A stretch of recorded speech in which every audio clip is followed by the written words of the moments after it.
I am so proud of this little guy. He has come such a long way. He used to not want to walk at all. He used to not care for smells even. He would pant right away even before I put him down. Just being outside is stressful for him. It's a lot. The noise, the distractions, cars, more than anything. But now he's doing so much better to the point where he's able to walk. He's able to engage with his environment more. And this has taken some time, but more than anything, it has taken the right environment. He often walks in this little street because he's done well here. And he didn't start off that way. But then it became something that he realized was doable. And so that's why we always start here now. We always work our way up from here. Are you hiding? Come.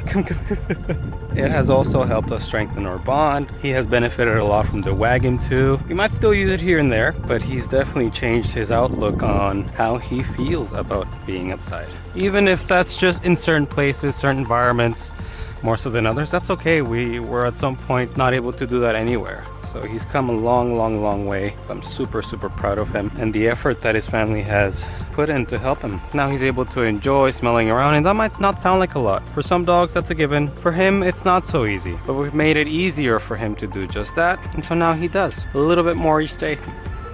He looks back at the noise, but then he keeps moving forward. I'm so proud of him.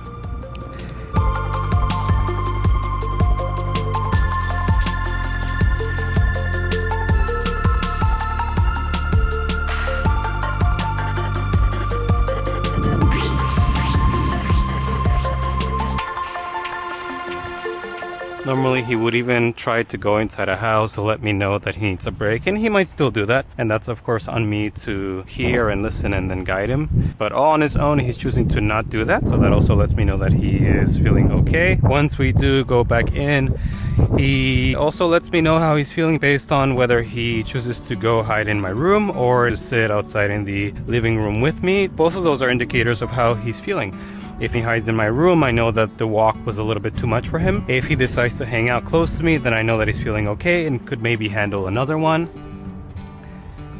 There, he might be trying to go into the house. I'll see if he can come here with me. I know, this is a lot, yeah. So because he's trying to go towards the house, I'm gonna give him a little break now before he feels the need to. Yeah, see, the yawn there can be an indicator of stress, but because he was going towards the house, I need to hear that and understand that that's one of his ways of letting me know that, hey, I've been doing great, but I might need a break here. And so I can give him just that. Yeah, you're doing great, I know.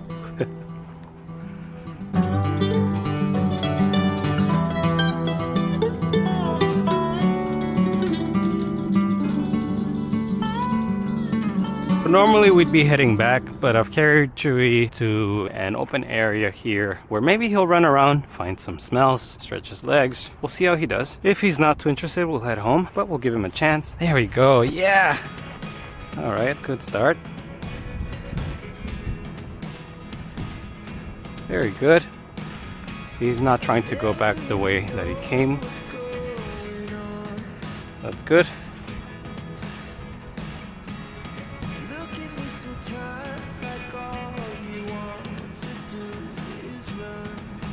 Over here, come. Yeah.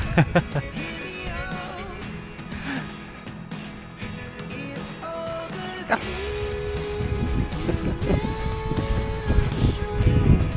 We love our open spaces. It allows our dogs to be as free as possible. And there's nobody here, but I still keep a long leash just in case. I'm just letting him run. Just letting him hop around.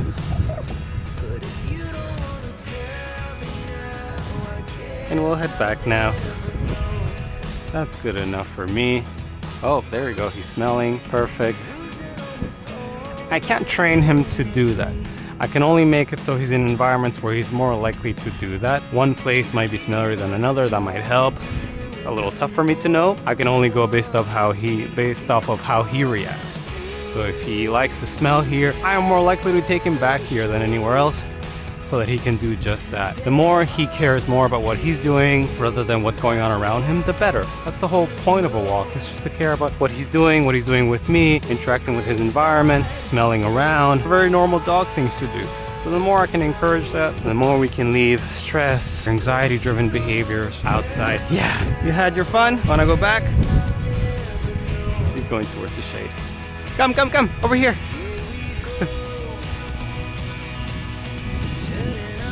He's doing so well. Depending on how he does just now, he probably knows we're heading back. We'll take the same route we came. Chewy, actually, we'll go the other way. Oh, he wants to smell. Perfect. I have all the time in the world for that. I have to say as well, it's not just a matter of me putting him through environments that I think feel doable. I think it's also a matter of 99.9% of our experiences have been in this manner. When someone brings home a dog, just like with any relationship, it's not going to be perfect. But if we know that we're tackling something specific, and him and I don't spend 24 hours a day together, so it makes it so the time that we do spend, we're able to focus on things that are very doable for him and I, and therefore that creates the kind of relationship that I want to have with him, that then allows me to push a little bit outside of that with time. And that's what I'm doing now, as I know that he knows that with me, nothing else happens other than things that are doable and easy for him. I can then start branching outside of that, where it can be a little bit tougher for his family that does live with him, that has had way more time, way more experiences, even though there's definitely, of course, a stronger bond.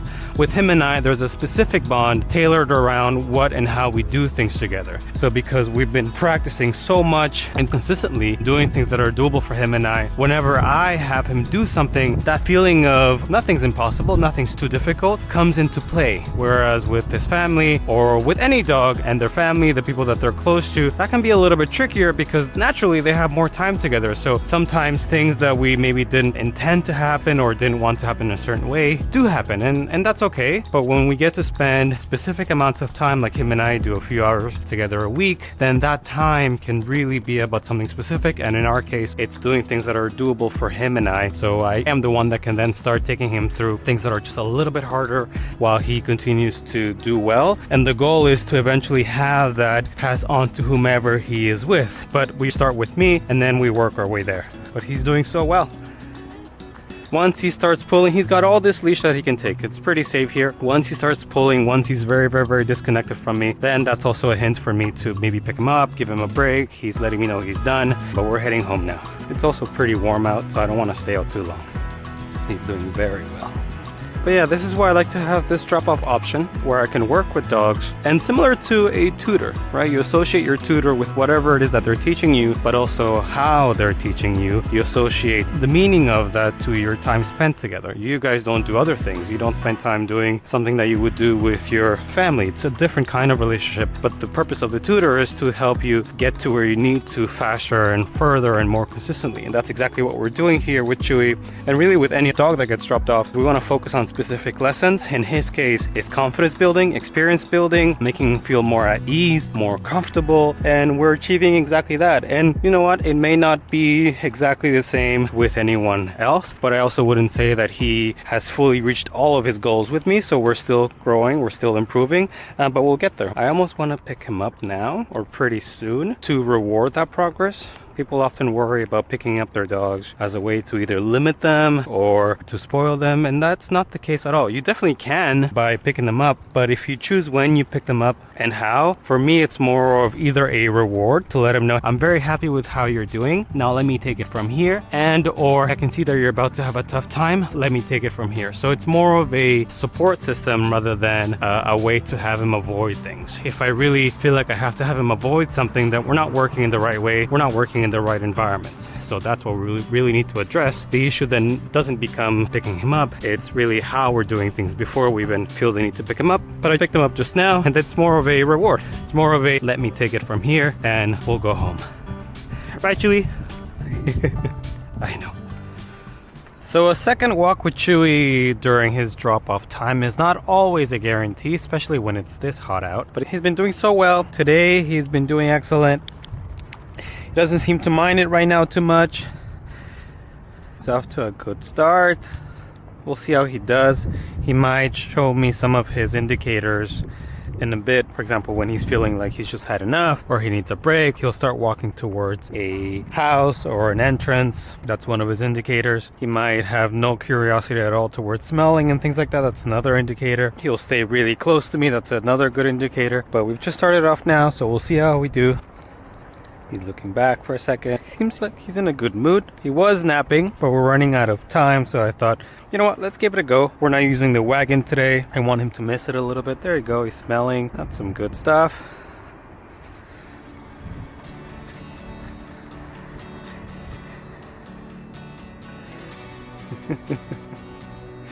He's very in tune with what I do, sometimes more than what he needs to do, which is just to be, really. There you go, just like that. He's got a good nose, just want him to use it. I love his little hops to let me know that he's feeling alright. A bit of eye contact, good stuff. He's come a long way. He used to just walk a few steps, put the brakes, walk a few steps, put the brakes, and not want to move no matter what. I'd be picking him up every 3 seconds. We'll see here if he tries to go towards the house. He just might. Oh yeah, he's just choosing to walk with me instead. Maybe the next house, we'll see. Actually, let's make a right here. We'll keep this one short. We usually do. The first one's a little bit longer because he comes with a bit more energy. Well rested. Between the two, he gets a good nap.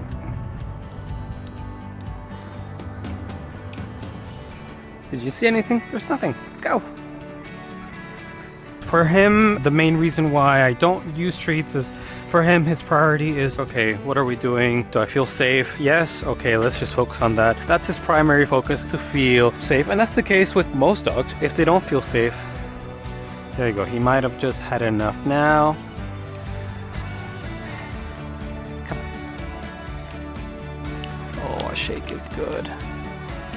Okay, that's good enough. Yeah, I know. Ooh, I know. He started going towards the house there. That's letting me know he's reached his limit for now. And that's what's been a big success for us, is me understanding when he's had enough and making it so he doesn't need to bolt. He used to really just put the brakes, not want to walk. Then he'd used to just bolt in one direction or the other. Then he'd used to bolt towards the house. Now he approached it. I didn't make it so he could go any further, but he did a shake, so he reset himself. Then he took the time to come to me. He knows if he comes to me, I'm gonna lead to easier things, not more difficult things. We're just not ready to do more right now, and that's okay. We'll get there. And this is how we've gotten to this point, is by really being able to take our time and really listen to what his limits are. But yeah, I don't use food or treats because his main focus is really just to feel okay wherever he is. It would be a nice goal to be able to start adding food, but there's no need to do that just yet. It's not gonna mean much to him if he's not feeling good already. The food is just supposed to reinforce that feeling, reinforce his choices. But I'm using my voice, my attention, my affection, my carrying him as a way to reinforce all the good steps forward that he has done. We focus on all the good things that we can do, and eventually we'll start using food, but there's no rush.